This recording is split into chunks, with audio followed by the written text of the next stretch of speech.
भाजपा राम मंदिर के मुद्दे पर मुखर होने के बाद अब बिल्कुल शांति का एहसास करने शुरू हो गई है।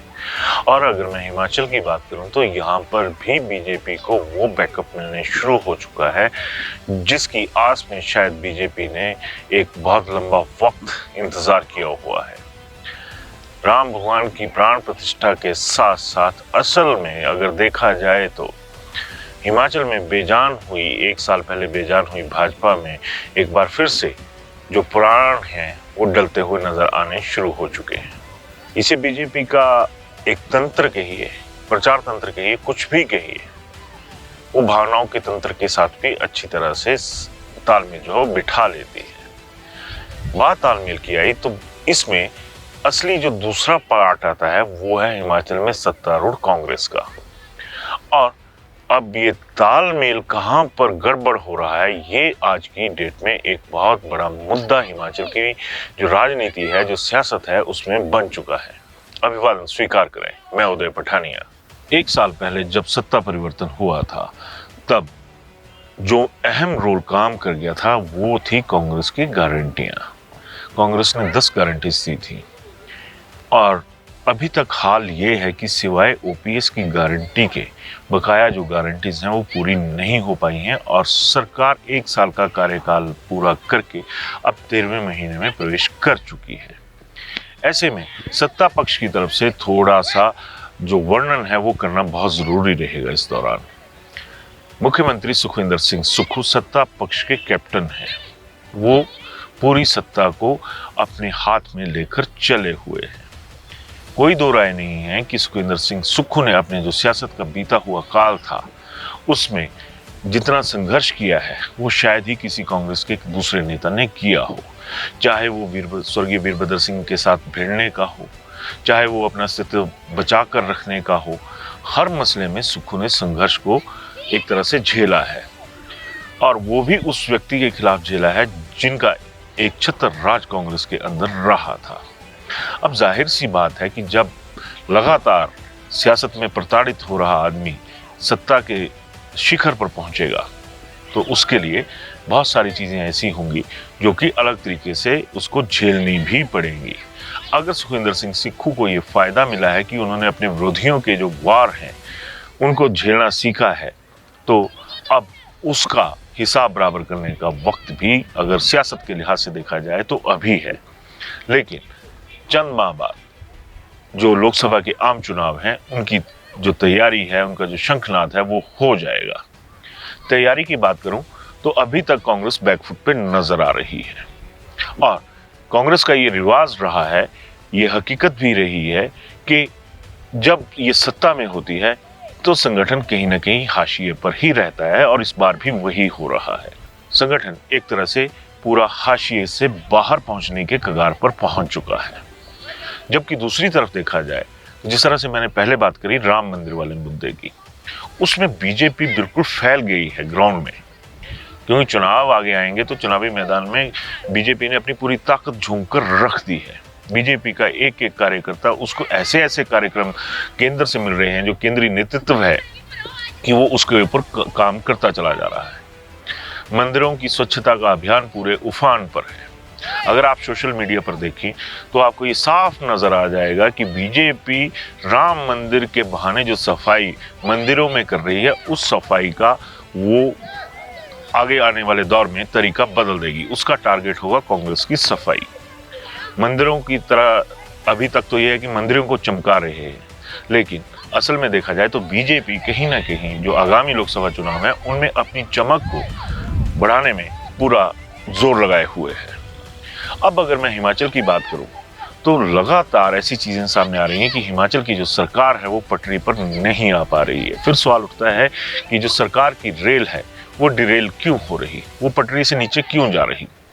हालिया चंद फैसलों की बात करें तो उसमें भी जो तमाम टैक्सेशन की व्यवस्थाएं हैं जिसमें ये कहा जा सकता है कि कर उगाही जो है वो उसका खाका तैयार होने जा रहा है। चाहे वो क्रशर से जुड़ा हुआ मसला हो, चाहे कुछ और हो, वो सारी तमाम चीज़ें जो हैं उनका बोझ ले देकर आम आदमी पर आने वाला है। इस चीज़ से भी इनकार नहीं किया जा सकता। अगर हिमाचल की बात करूं तो यहाँ पर जो पैसा आने का जरिया है वो सिर्फ 3 है। पहला जरिया है जो केंद्रीय कर होते हैं उनमें हिस्सेदारी। उस हिस्सेदारी के तहत जो हिमाचल को पैसा आना है वो एक मदद करता है कि जो करों के जरिए केंद्र सरकार पैसा वसूलती है और उसके बाद जब उसकी अदायगी प्रदेश सरकार को करती है तो उसका भी एक सहारा मिलता है। दूसरा सहारा जो प्रदेश को है वो ले देकर फिर केंद्र सरकार के साथ कहीं ना कहीं जुड़ जाता है, वो है केंद्रीय अनुदान। अनुदान कितना सा मिल रहा है ये खुद मुख्यमंत्री सुखविंदर सिंह लगातार हर मन से कह रहे हैं कि केंद्र सरकार हमारी मदद नहीं कर रही है। बीजेपी का ये आरोप है कि हम तो मदद कर रहे हैं, लेकिन सुखविंदर सिंह सुक्खू इसका धन्यवाद करना तो दूर की बात उल्टा कोस रहे हैं। ये हर किसी को पता है कि कहां से कितना धन आ रहा है। ये आम आदमी की नजर में भी है कि केंद्र सरकार कितनी सी मदद यहां पर कर रही है। तीसरा जो धन जमा करने का बंदोबस्त है वो आता है निवेश से। अब तीन चीजों के ऊपर हिमाचल की अर्थव्यवस्था टिकी हुई है और जब इसकी बात करें तो पिछले 13 महीनों में कितना सा निवेश हिमाचल में आ पाया है ये एक बहुत बड़ा सवाल है।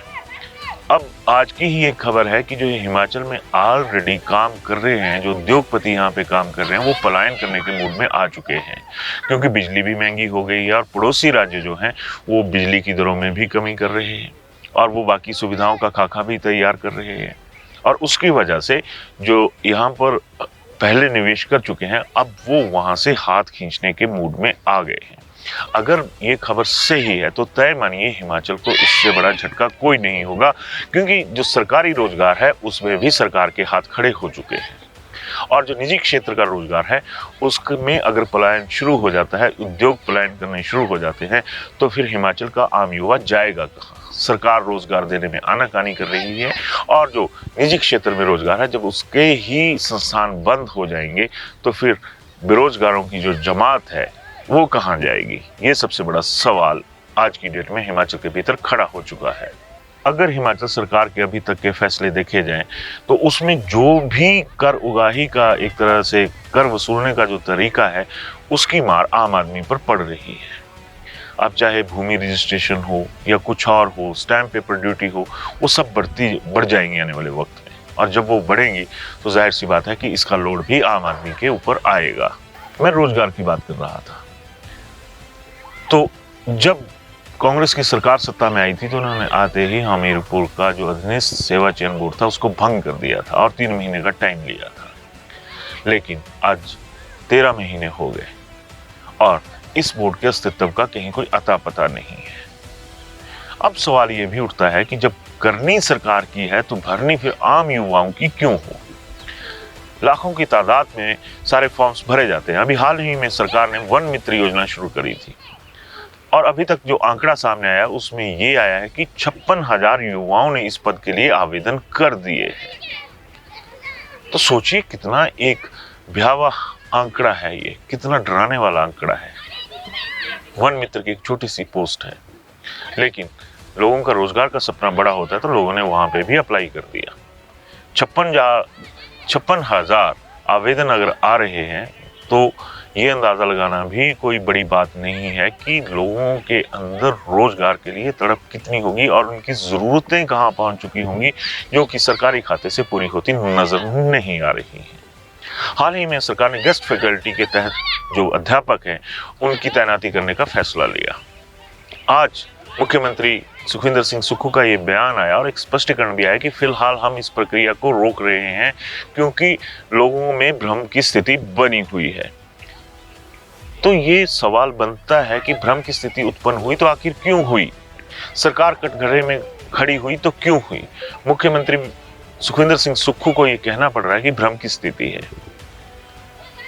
तो भ्रम कोई एक जगह नहीं है, भ्रम कई जगहों पर खड़े होते जा रहे हैं। सियासतदान हमेशा सियासत की भाषा को समझते हैं। राम मंदिर में जो प्राण प्रतिष्ठा वाला मसला है जिसकी मैंने पहले बात करी, उसको भी हैंडल करती हुई कहीं प्रदेश सरकार नजर नहीं आ रही है क्योंकि अगर सियासत के लिहाज से ही बात करूं तो यहाँ पर सबसे बड़ा वोट बैंक जो कि 97-98% के करीब है वो हिंदू वोट बैंक है और इसी मुद्दे पर सरकार के भीतर के ही कुछ लोग आमने सामने खड़े हो चुके हैं। ना वह अपने हाईकमान की चिंता कर रहे हैं, ना किसी और जो एक रोड मैप है सरकार का, हिमाचल सरकार का, उसकी तरफ उनका कोई ध्यान है। वो ध्यान मुद्रा में सिर्फ और सिर्फ भगवान राम की जो एक लहर चली हुई है इस वक्त पूरे देश में, उस पर वो सवार हो चुके हैं। अब सवाल ये भी है कि अगर सरकार इतने ज्यादा मसलों के ऊपर घिरती चली जा रही है तो इसकी वजह कौन है, इसका जिम्मेदार कौन है? अगर कायदे से देखा जाए तो हर बात, हर फैसले का जो ताज कहें या कांटों का ताज कहें या हीरो से सुसज्जित ताज कहें, वो मुख्यमंत्री सुखविंदर सिंह सुक्खू के सिर पर ही आता है। बकाया अगर कैबिनेट की बात करूं, जाहिर सी बात है कि कैबिनेट में वही लोग हैं जो खुद मुख्यमंत्री सुखविंदर सिंह सुक्खू की पसंद रहे होंगे। जब ऐसा माहौल बन रहा है तो फिर जो सरकार में एक कलेक्टिव डिसीजन लेने वाली बात आती है, जिसमें एडमिनिस्ट्रेटर्स भी इन्वॉल्व होते हैं, उन ही फैसलों पर तमाम सवाल क्यों उठ रहे हैं? सवाल सरकार व्यवस्था पर उठ रहे हैं, बवाल जनता में चले हुए हैं। और जब बवाल खड़े हो रहे हैं तो वो शांत होने का नाम नहीं ले रहे हैं। मैंने पहले बात करी कि ओपीएस की गारंटी के अलावा कोई दूसरी गारंटी पर हिमाचल में काम नहीं हुआ है। सुखविंदर सिंह सुक्खू का एक साल में जो सियासी ऑरा है वो कुछ इस तरह का बन चुका है कि ठाकुर साहब खुद सारे फैसले लेते हैं। और हैरानी की बात है, जब भी किसी बात पे बवाल उठता है तो जाहिर सी बात है कि बहुत सारे फैसले जो हैं कैबिनेट में होते हैं, तब ये कैबिनेट के सहयोगी क्यों नहीं बोलते कि इसका ये होगा। ऑफ द रिकॉर्ड जो सत्ता के हिस्सेदार भी हैं इस वक्त नेता, वो भी यही कह रहे हैं कि हमारा तो इसमें कोई रोल नहीं है। अब रोल की बात आ गई तो हालिया एक और मुद्दा है JOIT 817 का। उसमें ये कहा गया कि मुख्यमंत्री सुखविंदर सिंह सुक्खू ये कह रहे हैं कि जो कैबिनेट के उनके सहयोगी हैं उनको मनाया जाए। तो सवाल ये भी है कि सीएम के कंधों पर जो सवार हैं वो क्या सीएम को अपने कंधों पर बिठा रहे हैं? बिल्कुल नहीं। अगर कांग्रेस के अंदरूनी हालात की बात की जाए तो हालत सही नहीं है। अच्छा हो गया तो हम, बुरे हो गए तो मुख्यमंत्री सुखविंदर सिंह सुक्खू। आम आदमी का एक जो सियासत का आकलन होता है वो बड़ा ही भोला और सच्चा जैसा होता है। एक बिल्कुल आम आदमी मेरे को भी मिले, उन्होंने कहा कि जब सुखविंदर सिंह सुक्खू ने अपनी जीवन भर की कमाई 51 लाख रुपया दान कर दी थी तो उससे जो छवि निर्माण हुआ था वो बहुत ही एक ऊंचे दर्जे का था, कोई शक नहीं ऊंचे दर्जे का ही था। लेकिन उन्होंने साथ में ये जोड़ा कि उस छवि का भट्ठा भी किसने बिठाया? जिन नेताओं ने एक नया पैसा तक आपदा के दौरान नहीं दिया, और उसमें उन्होंने सुखविंदर सिंह सुक्खू की तारीफ करने में भी परहेज बरता था, तो उनको अब क्या हक है कि अगर ऐसे फैसले हो रहे हैं तो उसका जिम्मेदार वो लोग सुखविंदर सिंह सुक्खू को ठहराएं? यानी सब कुछ गड़बड़ झाला है। सवाल जनता के भीतर भी उठ रहे हैं। सियासत के सवालों को तो एक तरफ रख दीजिए, रोजगार के भीतर रोजगार का जो मसला है उसके ऊपर भी बवाल, बाकी जो व्यवस्थाएं बन रही हैं उसके ऊपर भी बवाल। तो फिर टीम वर्क कहाँ पे गया? क्या वजह है कि ये मैसेज दिया जा रहा है कि जो कुछ भी हो रहा है उसके लिए सिर्फ और सिर्फ एक आदमी जिम्मेदार है और वो है सुक्खू? तो सियासत को तो यहाँ पे समझना पड़ेगा। अब फिर बात वही आ जाती है लोकसभा चुनाव, क्योंकि सियासत का जो पलड़ा है उसमें जो भार है या हल्कापन है वो कोई भी चुनाव दिखाते हैं। बीते आम विधानसभा चुनावों से पहले जब 4-0 कांग्रेस ने कर दिया था, चारों खाने चित कर दिया था भाजपा को, तो ये मैसेज सरेआम दिख गया था कि सत्ता परिवर्तन होना तय है। लेकिन अब तो माहौल ही कुछ और बनता जा रहा है। सीधे कहा जा रहा है कि आज सरकार गई या कल सरकार गई। तो जब ऐसी बातें उठती हैं तो उसमें कोई एक व्यक्ति जिम्मेदार नहीं होता, उसमें वो सारी टीम जिम्मेदार होती है जो कि काम कर रही है। हालत हिमाचल की सब आपके सामने है। धन्यवाद।